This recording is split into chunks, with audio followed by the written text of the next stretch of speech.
We have metrics too at North County Indian Motorcycle in San Marcos. This particular bike is a 2012 Kawasaki Vulcan 900.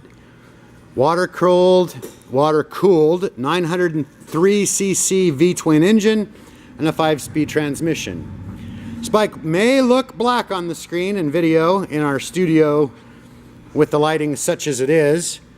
The color is actually a deep, deep purple. Go ahead and enter all your comments about Smoke on the Water and Highway Star here.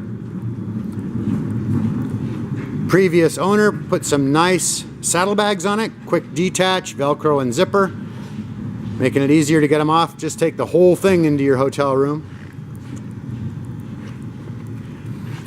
And the previous owner also bought you a real nice windshield.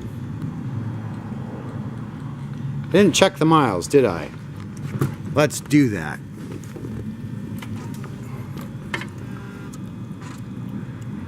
Almost none, under 3,000 miles. This deep purple beauty is available for test rides 7 days a week at North County Indian Motorcycle in San Marcos. Just remember the phrase, deep purple.